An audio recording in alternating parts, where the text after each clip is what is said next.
Irmãos, nós vamos hoje dar sequência aos nossos estudos sobre idolatria. Eu gostaria de dizer o seguinte inicialmente. Hoje eu vou tratar de um assunto. O tema geral é o seguinte, que está no slide seguinte, a gravidade da idolatria. E nós vamos ler o texto de Isaías 42, 8. Mas eu vou tocar num ponto sensível, né?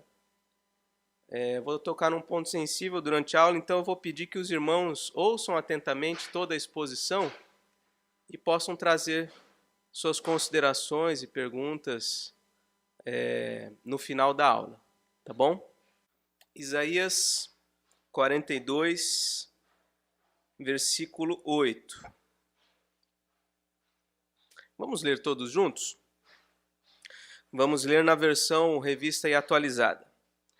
Eu sou o Senhor, este é o meu nome. A minha glória, pois, não a darei a outrem, nem a minha honra às imagens de escultura. Vamos orar mais uma vez?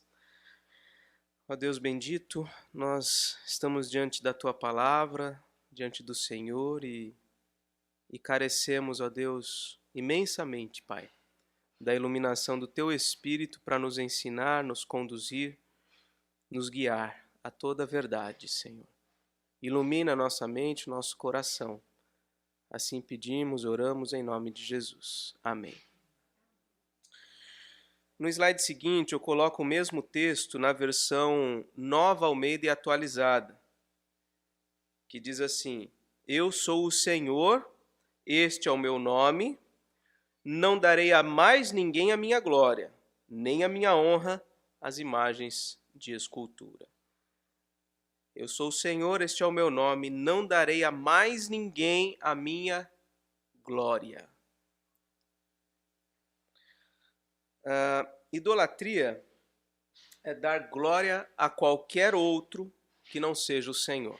Eu quero falar um pouco disso, sobre inicialmente, nessa questão de dar glória, de glorificar, né? Deus está dizendo, eu não darei a mais ninguém a minha glória. Ele exige adoração exclusiva, como já temos visto. O primeiro mandamento dos 10, qual que é? Não terás outros deuses diante de mim. Ou seja, adoração exclusiva. Deus não compartilha sua glória com ninguém. Então, idolatria é fundamentalmente dar glória a qualquer outro que não seja o Senhor. Vamos pensar um pouquinho sobre isso. O que é glória? Glória é uma tradução de uma palavra hebraica cujo significado é peso. Peso. Pensa num sentido não de peso de fardo, de se carregar especificamente, mas o peso do nome de alguém, o peso da honra, da autoridade de alguém. É nesse sentido, né? Na sequência aqui, a glória de Deus representa o peso do seu nome, da sua pessoa e de suas obras. Essa ideia de peso, de quão grande, quão imenso, quão maravilhoso, quão majestoso, quão esplendoroso é o nome do Senhor, é a pessoa do nosso Deus, são as obras do nosso Deus. Então, quando nós pensamos em glória, nós pensamos em todo o conjunto dos atributos de Deus, de quem Deus é, do que Deus faz. Então, a glória de Deus tem a ver com a sua majestade, tem a ver com a perfeição de todos os seus atributos, da santidade, da justiça, do amor, da bondade, da misericórdia. Então, a glória de Deus tem a ver com isso, com o peso desse nome, dessas obras, de tudo que Ele é, de tudo que Ele faz. Então, glorificar a Deus é reconhecer isto. Quando nós ouvimos da necessidade de nós glorificarmos a Deus, é disso que nós estamos falando. De reconhecer o tamanho do nosso Deus, de reconhecer o peso da sua majestade, do seu esplendor, da sua glória, reconhecer o quão maravilhoso é o seu nome, quão perfeitos são os seus atributos, quão maravilhosas são as suas obras. É reconhecer isso, mas não somente reconhecer. Glorificar a Deus é agir de modo que isso fique evidente. É não só reconhecer, não só entender, Deus é maravilhoso, seu nome é maravilhoso, suas obras são maravilhosas, mas é agir de modo que isso fique evidente, ou seja, na maneira como nós falamos, na maneira como nós trabalhamos, na maneira como nós nos relacionamos, nas missões que nós empreendemos nessa vida, nos nossos projetos, nos nossos sonhos, como tudo isso torna ou não evidente aquilo que nós reconhecemos da parte de Deus. O apóstolo Paulo vai falar o seguinte, que em tudo que nós fizermos, até no comer e o beber, as coisas mais básicas da vida, nós devemos glorificar a Deus. Então, dar glória a Deus é reconhecer o peso do seu nome, da sua pessoa e das suas obras, e agir de modo que isso fique evidente. Talvez eu não diga, não precise dizer para as pessoas, isso que eu estou fazendo é para a glória de Deus, mas isso tem que ficar evidente para as pessoas, para o mundo. O que nós fazemos, a maneira como nós agimos, isso aponta para Deus, aponta para a glória de Deus, aponta para quem é o nosso Deus, né? Nesse sentido, entendendo então o que é dar glória a Deus, dar glória a outro ou glorificar alguém que não seja o Senhor é o quê? É reconhecer o peso do nome da pessoa e das obras de alguém, né?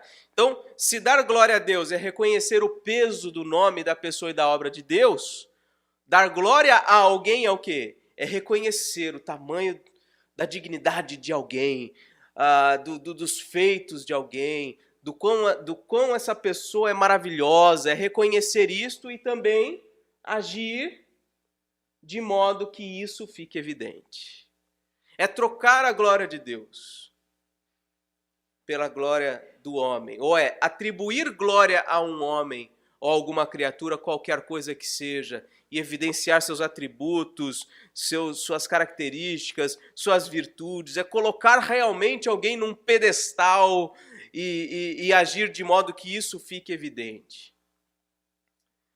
Então, eu estou fazendo essa breve introdução porque isso é fundamental para o que nós temos, o que eu gostaria de tratar com os irmãos na sequência, e eu faço isso com muito temor diante de Deus. Minha oração é que o Senhor prepare o caminho nos corações daqueles que estarão me ouvindo hoje aqui presencialmente, mas também eventualmente posteriormente pela internet, porque é um assunto sensível. E eu quero falar, obviamente, né, com muito temor de Deus, mas expressando meu posicionamento como observador das coisas que acontecem. Não como um juiz, especificamente, mas como um observador. Você deve se lembrar dessa imagem. Essa imagem é uma foto de um grande evento que aconteceu em 2018. Não sei se vocês vão se lembrar especificamente. Essa imagem foi logo depois de um discurso do Lula, logo antes dele ser preso, né? E não sei se você acompanhou o discurso dele, mas foi um discurso muito acalorado, chamando realmente as pessoas a uma identificação com ele próprio e com a sua causa, como se ele... eu lembro dele dizer mais ou menos isso aqui: agora eu não sou mais uma pessoa, eu sou uma ideia, e vocês agora serão fulano de tal, Lula. Eu não lembro exatamente a frase, mas era a ideia de que as pessoas deveriam carregar o Lula em si e representá-lo enquanto ele estivesse aprisionado. E nós vemos aqui uma multidão de gente aqui realmente atribuindo a ele a glória, reconhecendo o peso do seu nome, da sua pessoa, das coisas que ele fez, né? Então, o ponto que eu quero tratar com vocês é a gravidade da idolatria política. É um ponto sensível. Por que é um ponto sensível? porque nós estamos vivendo há anos no nosso país, né, uma situação de muito acaloramento no debate político, né? E eu quero que você entenda o seguinte: eu não sou adepto do esquerdismo, nem de longe. Eu estou muito distante do esquerdismo, de qualquer ideologia marxista, de qualquer vínculo com política partidária de esquerda, e também não sou vinculado a nenhum movimento de direita, nenhum movimento de centro. Eu não sou apolítico, eu sou apartidário, e assim creio que deve ser a igreja. Nós participamos da sociedade, estamos envolvidos politicamente com a sociedade, porque somos cidadãos deste mundo, mas a política partidária, não estou dizendo que ela é um equívoco, estou dizendo que a igreja não deve assumir um partido. A igreja deve assumir o partido da verdade, da palavra de Deus, isso sim. Mas a política partidária, indivíduos crentes podem, eventualmente. Você pode, se você quiser, se tornar um candidato, defender suas ideias, talvez até ser eleito, exercer seu cargo público, não há problema nenhum. Não sou contra a política de maneira nenhuma, muito pelo contrário. Estou dizendo tudo isso para que você não entenda que eu quero fazer aqui uma defesa de um lado. Eu quero apenas trazer aplicação bíblica para esse contexto que nós estamos vivendo, tá certo? Mas veja só como isso parece um culto, parece uma adoração a um homem, né? E essa percepção não é da igreja, não é do povo de Deus. Isso ficou muito evidente para todo mundo na época, não sei se você se lembra, mas ficou muito evidente isso. Tanto é, no slide seguinte eu coloco a citação de um parágrafo de um artigo da revista Isto É, escrito aqui por essas pessoas, Germano Oliveira e Tabata Viapiana. Eles disseram o seguinte: uma das características marcantes das seitas é a idolatria cega aos seus líderes, elevados a seres especiais, com autoridade divina e liderança existencial. Quando o fanatismo invade o terreno político, os programas e as bandeiras partidárias se tornam descartáveis, cedem lugar à adoração e à reverência, típicas de culto. Os militantes se transformam, então, em indivíduos abnegados, desprovidos de espírito crítico e de freios morais. Veja, isso não foi escrito por um crente. Foi escrito por pessoas que estavam vendo o que estava acontecendo. Né? E eu concordo com o que está colocado aqui, porque realmente é uma percepção real de um movimento político que se aproxima demais, que tem traços muito semelhantes à adoração, a um culto, a uma personalidade. Né? Eu me lembro de falar sobre idolatria na primeira oportunidade que eu tive de dar aula na escola dominical, isso antes de começar o trabalho aqui na congregação, ainda lá na igreja de Praia Grande, na sede, e eu dava aula aos adolescentes, e eu quis tratar sobre esse assunto da idolatria, e eu pensei em como é que eu posso mostrar isso acontecendo de forma muito evidente na sociedade. Na época eu não tinha quase nenhum conhecimento político, acho que as coisas não estavam tão à flor da pele como são hoje em dia, né? Isso foi em 2012, início de 2012. Então eu peguei para mostrar para eles o fanatismo dos torcedores do Corinthians. E eu mostrei por imagens, por vídeos, como essa paixão, esse apego, esse engajamento com o time, enfim, isso tinha traços, né, de idolatria.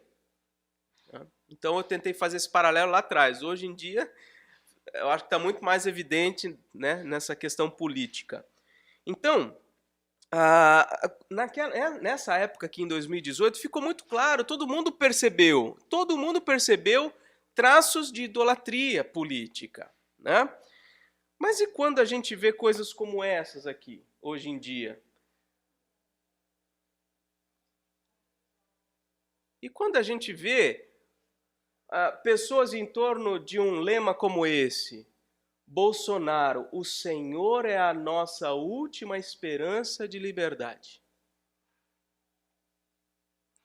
Quando a gente vê slogans como esse, somos todos Bolsonaro.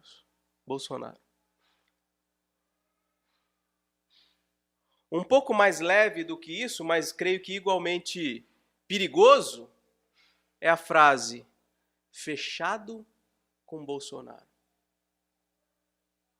Será que essas coisas não têm uma aproximação com a idolatria política que nós já vimos de forma tão saliente no slide anterior, e a gente presencia isso em relação a Lula, PT e etc.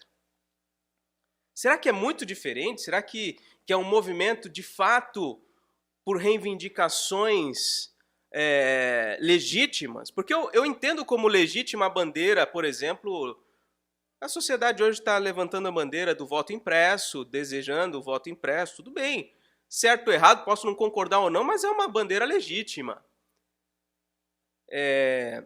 Reivindicando por justiça ou pelo cumprimento da justiça por meio da Suprema Corte. Uma bandeira absolutamente legítima. Nós reivindicarmos que eles ajam como juízes imparciais e façam a defesa correta da Constituição e das leis do nosso país. Isso é uma bandeira correta.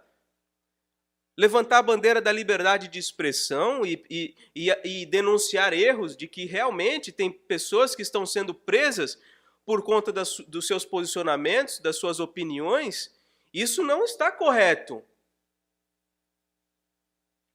Então, levantar bandeiras legítimas, ok. Mas qual é a linha de separação dessas bandeiras, dessas reivindicações legítimas e da subserviência a um homem?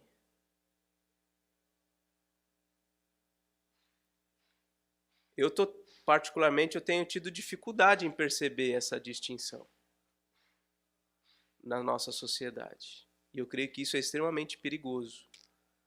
Especialmente porque muitos de nós cristãos, irmãos de perto, de muito perto, têm se alinhado não só com essas bandeiras legítimas, mas também com um tipo de adoração a um homem. Essa é a minha avaliação. Essa é a minha percepção. Espero estar completamente equivocado, mas essa tem sido a minha percepção. Isso é muito grave, meus irmãos. É muito grave.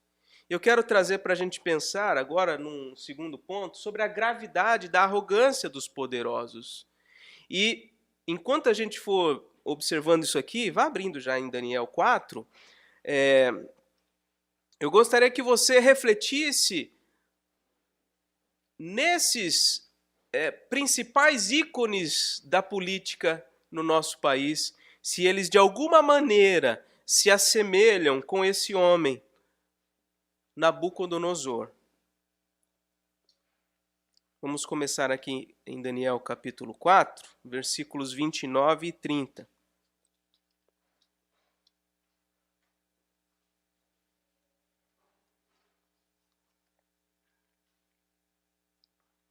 Diz assim, Daniel 4, 29 e 30.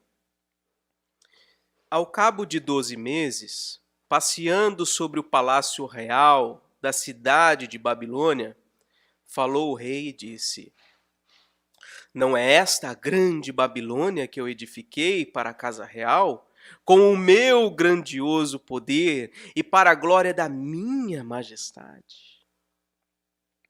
Veja aqui a arrogância de um homem, de um chefe de uma nação. Não é esta a grande Babilônia que eu edifiquei para a casa real, com o meu grandioso poder e para a glória da minha majestade?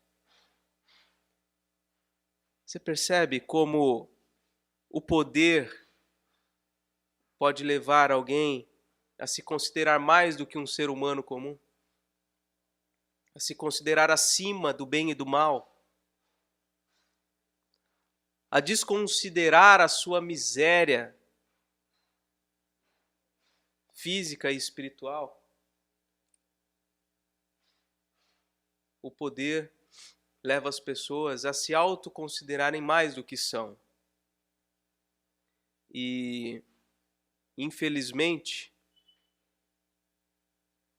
as pessoas ao redor acabam também se alinhando com essa percepção de que essas pessoas são mais do que são.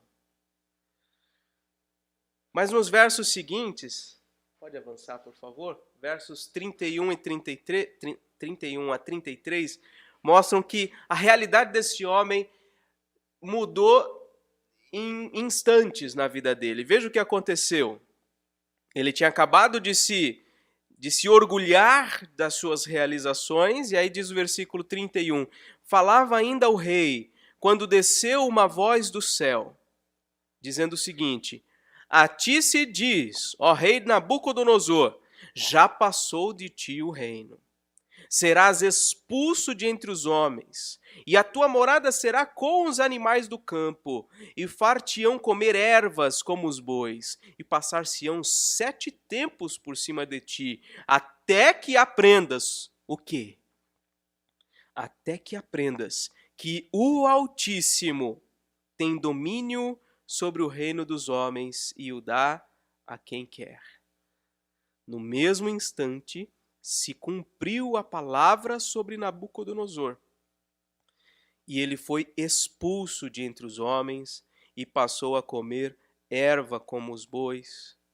E o seu corpo foi molhado com o orvalho do céu, até que lhe cresceram os cabelos como as penas da águia e as suas unhas como as das aves. Ele se tornou praticamente um animal. De um instante para o outro, ele estava se orgulhando das suas realizações, da glória da sua majestade, quando então veio a voz do céu e falou: bom, agora você perdeu o seu reino, o reino passou de você e você vai agora passar a viver como os animais. Até que ele aprendesse que quem tem domínio sobre o reino dos homens não são os homens, mas é o Altíssimo. É o Altíssimo quem tem domínio sobre o reino dos homens e o dá a quem quer. E ele pode tirar no momento que ele desejar.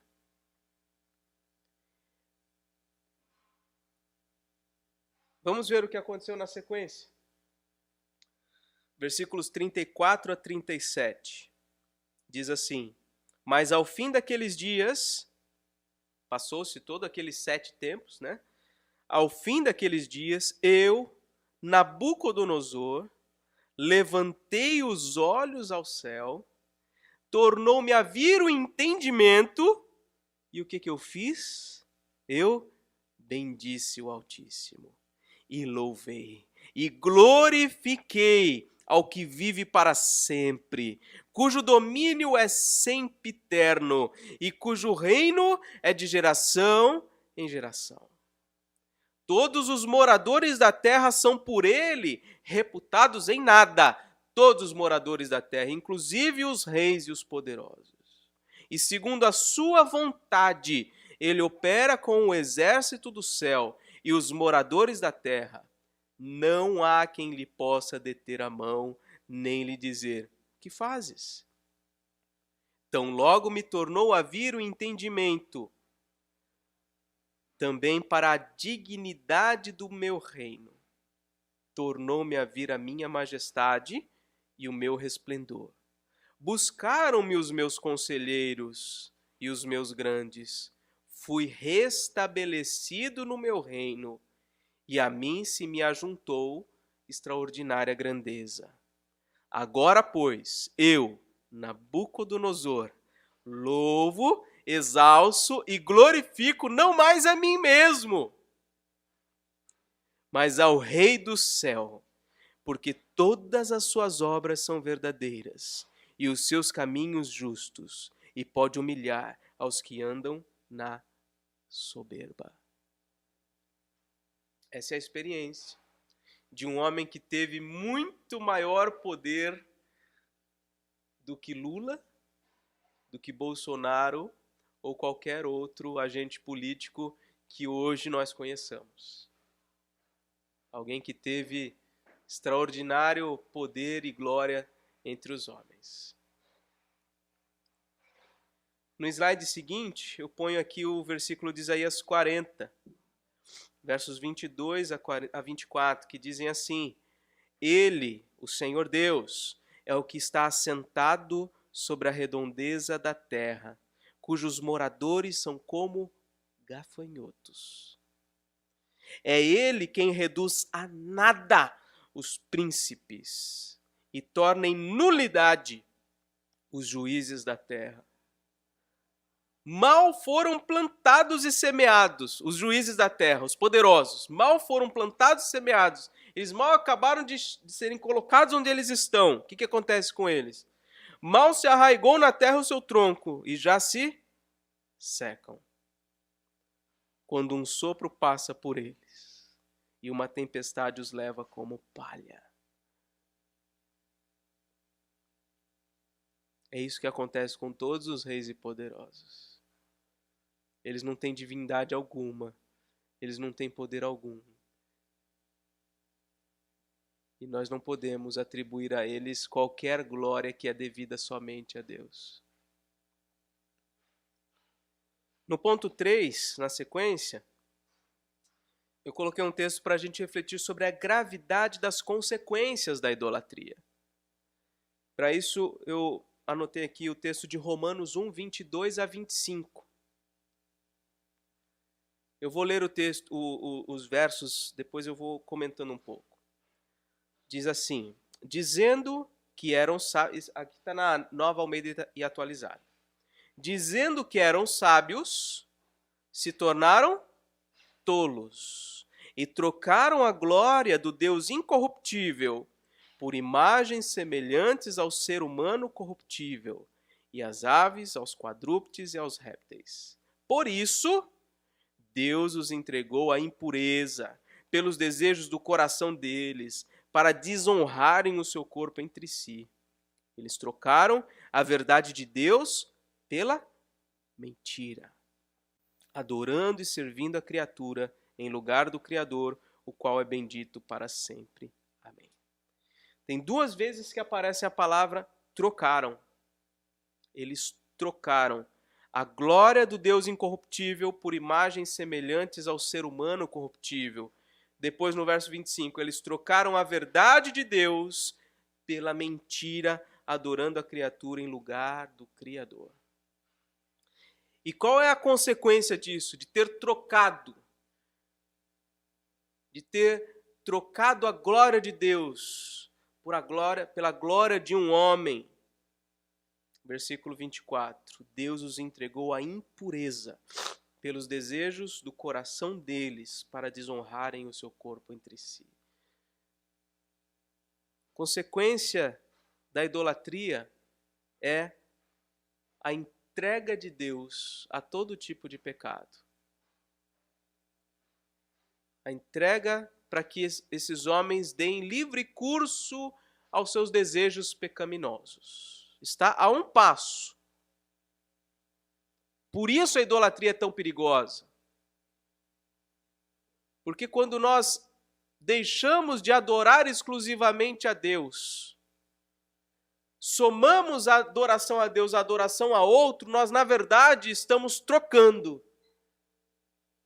E isso pode nos levar a sermos entregues aos desejos do nosso próprio coração, e não há nada mais terrível que possa acontecer.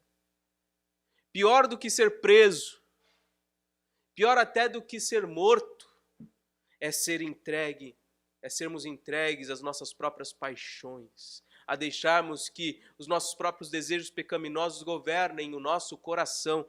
Esse é o perigo da idolatria, meus irmãos.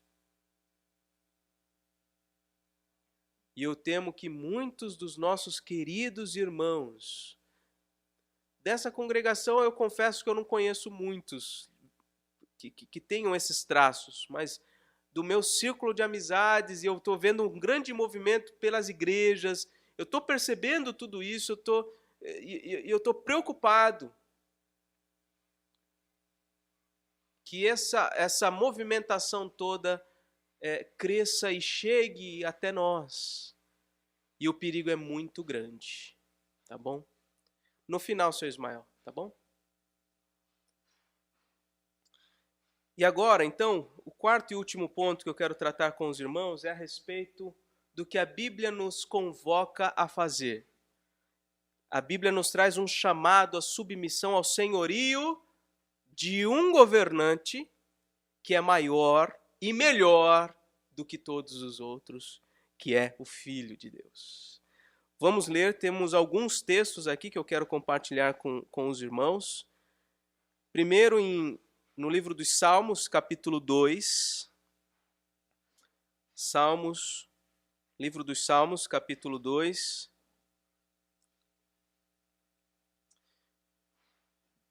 Vamos ler com atenção o que diz aqui. Por que se enfurecem os gentios e os povos imaginam coisas vãs? Os reis da terra se levantam e os príncipes conspiram contra o Senhor e contra o seu ungido, dizendo: rompamos os seus laços e sacudamos de nós as suas algemas. Em outras palavras, Deus está dizendo, o autor aqui está dizendo o seguinte, que os poderosos da terra, eles conspiram, eles imaginam como eles vão poder se desvencilhar dos laços, das algemas impostas pelo Senhor, o Criador. Eles querem se livrar dessas coisas. Eles querem viver e governar livremente, sem qualquer subserviência ao Criador. E o que acontece então? Versículo 4 diz que o Senhor, aquele que habita nos céus, ele se ri. Ri-se aquele que habita nos céus. O Senhor zomba deles. Na sua ira, a seu tempo, lhes há de falar, e no seu furor os confundirá. Eu, porém, diz o Senhor, constituí o meu rei. Olha aí, Deus está dizendo para você, meu querido irmão, minha querida irmã, igreja evangélica brasileira, Deus constituiu o seu rei. Há um rei constituído por Deus sobre o meu santo monte Sião. Versículo 7. Proclamarei o decreto do Senhor. Ele me disse: tu és meu filho, eu hoje te gerei. Pede-me e eu te darei as nações por herança e as extremidades da terra por tua possessão. Com vara de ferro as regerás e as despedaçarás como um vaso de oleiro. Versículo 10. Agora, pois, ó reis, sejam prudentes, deixem-se advertir, juízes da terra, sirvam ao Senhor com temor, alegrem-se nele com tremor. Beijai o filho, para que se não irrite e não pereçais no caminho, porque dentro em pouco se lhe inflamará a ira. Bem-aventurados todos os que nele se refugiam. Veja, esse salmo é uma convocação a que todos os reis, todos os poderosos se refugiem no Filho de Deus. Reconheçam a autoridade, o senhorio do Filho de Deus, porque ele foi constituído para governar sobre todas as nações, sobre todas as extremidades da terra, e nenhum outro. O próximo texto é o de João, capítulo 18, versículo 37.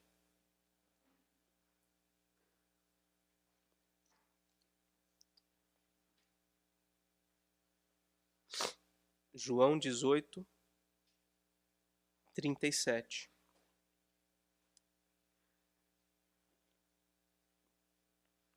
Então lhe disse Pilatos, disse a Jesus: logo, tu és rei. Respondeu Jesus: tu dizes que sou rei. Eu para isso nasci, e para isso vim ao mundo, a fim de dar testemunho da verdade. Todo aquele que é da verdade ouve a minha voz. Jesus está dizendo: eu para isso nasci, para ser rei, a fim de dar testemunho da verdade. Temos um único rei, temos um único Senhor, que não divide, não compartilha com ninguém a sua glória. E por fim, o último texto, Atos 17. O discurso de Paulo aos ímpios pagãos de Atenas. Atos 17, a partir do versículo 16.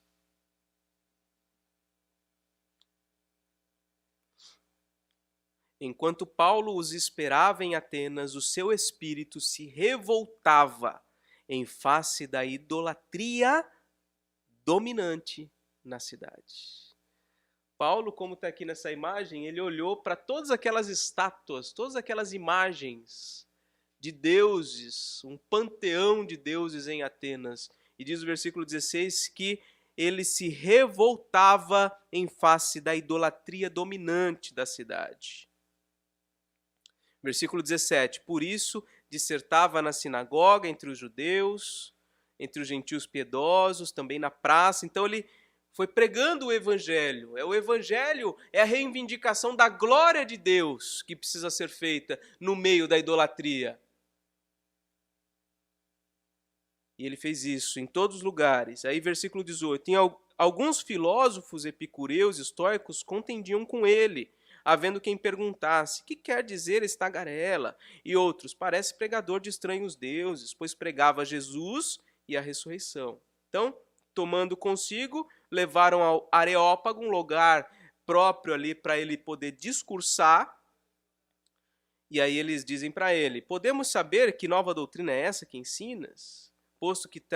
Posto que nos trazes aos ouvidos coisas estranhas, queremos saber o que vem a ser isso, porque eles estavam tão emaranhados na idolatria, aquilo era a vida deles. A idolatria era a vida deles. Eles não conseguiam olhar para uma perspectiva diferente. Aquilo era ser humano, era adorar deuses, era se curvar diante de imagens.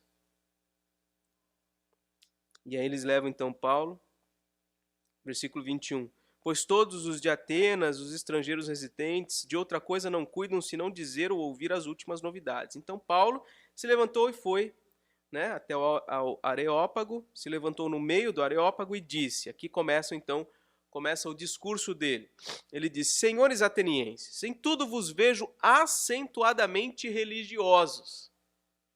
Ele nem diz idólatras, religiosos. Eles têm a religião dentro deles. É isso que os move a atribuir glória a outros. Porquanto, versículo 23, passando e observando os objetos de vosso culto, encontrei também um altar no qual está inscrito: ao Deus desconhecido. Pois esse que adorais sem conhecer é precisamente aquele que eu vos anuncio. Então ele pega essa oportunidade, ele vê ali naquele panteão uma estátua ali com uma inscrição: ao Deus desconhecido. E aí ele então fala: é desse Deus que vocês não conhecem que eu quero lhes falar. Então ele diz, versículo 24, o Deus que fez o mundo, tudo que nele existe, sendo ele Senhor do céu e da terra, não habita em santuários feitos por mãos humanas, nem é servido por mãos humanas, como se de alguma coisa precisasse, pois é ele mesmo quem a todos dá vida, respiração e tudo mais. De um só fez toda a raça humana, e assim por diante ele vai falando sobre esse Deus, algumas características desse Deus. E aí ele, no versículo 30 e 31, ele encerra dizendo: ora, não levou Deus em conta os tempos da ignorância.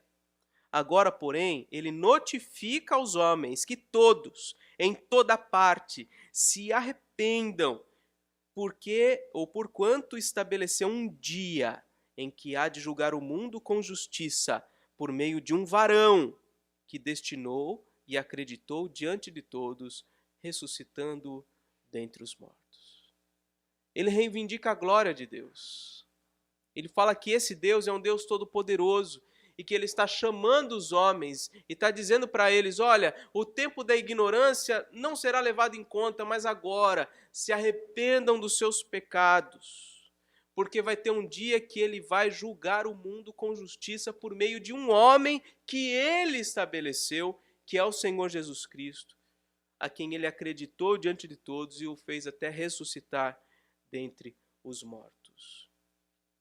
Então, a reivindicação bíblica é pela submissão ao senhorio do Filho de Deus, não a qualquer personalidade política, irmãos. Os nossos irmãos do passado fizeram muito bem quando defenderam a separação das esferas de atuação do Estado da Igreja. São esferas distintas e precisam ser mantidas distintas. Para que a igreja seja realmente relevante na sociedade, nós precisamos entender a nossa esfera de atuação,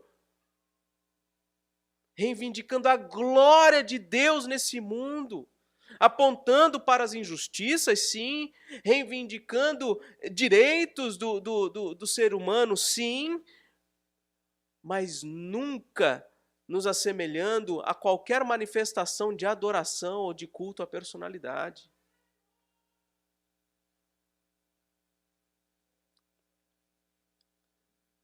O último texto, também aqui na tela, Isaías 45, 5 e 6, diz assim, vamos ler juntos?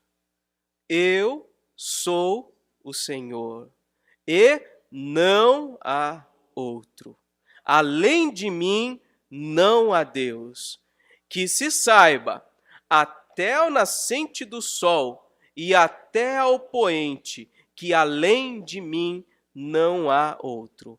Eu sou o Senhor e não há outro.